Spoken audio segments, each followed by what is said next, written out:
Welcome back to Breakup Cheater, a place where heartfelt, captivating stories come to life. Today's story is one that stirs the soul, a complex and emotional journey through love, loss, and the unshakable bond between a father and his daughters.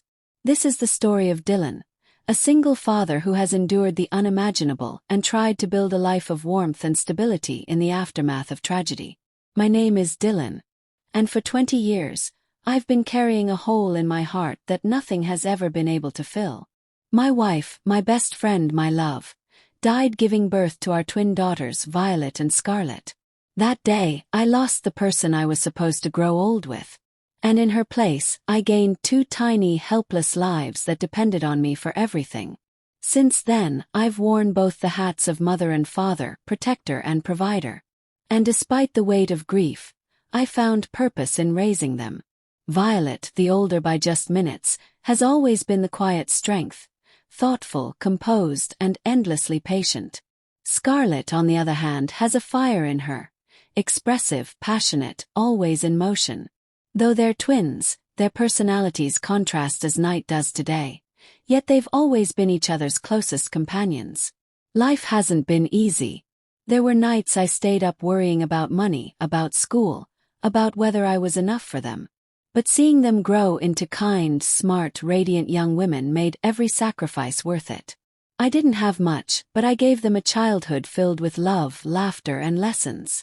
All I ever wanted was to see them grow up happy, secure, to become decent people with good hearts.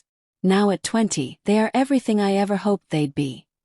And yet, nothing prepared me for how they would choose to show me their gratitude. That day started like any other, until it didn't. Work had let me out early, a rare gift. I was looking forward to an unexpected break, some quiet time to sit back and breathe. But as I reached the front gate, I noticed it was ajar, something that immediately set off alarm bells. We were always careful. Froze. Something was off. My gut told me something was wrong, even if I didn't yet know what. As I stepped inside, the first thing I heard was laughter, but not the kind I was used to. It wasn't the giggles of my girls watching a comedy or chatting with friends.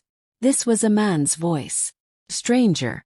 And it was mingled with Violet's laughter in a way that made my chest tighten. Curious and increasingly unsettled, I crept toward the living room. Then, I saw it. I wish I hadn't.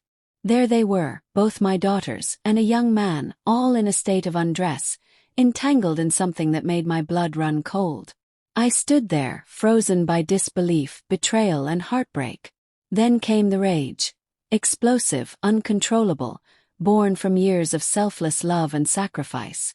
What the hell is this? I shouted, my voice booming, shaking the room. The boy scrambled to collect his clothes, panic all over his face. Scarlett grabbed a pillow to shield herself, trembling. Violet looked pale as a ghost, lips trembling, her eyes begging me not to speak another word. I wanted to throw him out, to do more than that, but Violet blocked my path, tears streaming, whispering, "Please, Dad. Let him go. Please." Scarlett clutched my arm, trembling. "Don't do this. We were stupid, but please." Could hardly breathe. My daughters, my little girls, the ones I'd raised with care and love, stood before me in a scene that shattered everything I thought I knew about them. I couldn't yell anymore. I couldn't even speak. I turned and walked upstairs in silence, locking myself away. Inside my room, I collapsed against the door. I felt like I was spiraling, not just with anger but with despair. I had raised them alone. I had protected them, taught them values, given them all I could. Where did I go wrong? Had I failed as a father? I kept seeing their faces, the shock, the shame, the regret. I still felt anger, yes. But more than anything, I felt a crushing sadness. Why would they do this here? In the center of the home we built with love. On the couch where we'd had birthday parties and movie nights. I couldn't understand. Later I came downstairs. The tension in the air was suffocating. They were waiting, crying quietly, wearing thin clothes that screamed discomfort and vulnerability. When Violet saw me, she took my hand. "Dad, please. We need to talk." I wanted to pull away, but something in her eyes, that childlike fear, made me sit down.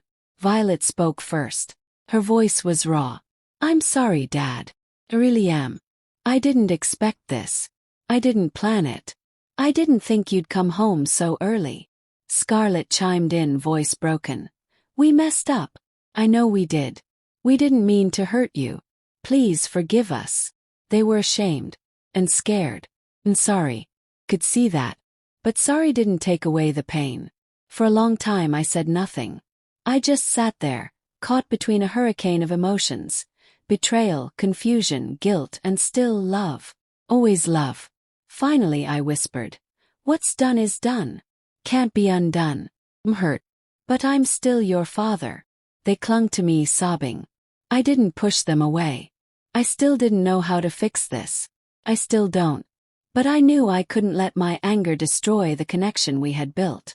That despite everything, I was the only person who could help them learn, grow, and maybe even heal. That was the beginning of a difficult conversation. Not just about forgiveness, but about boundaries, maturity, and rebuilding trust. This story doesn't have a neat, tidy ending. Real life rarely does. But what it does have is a father who chose to keep showing up, even when it hurt.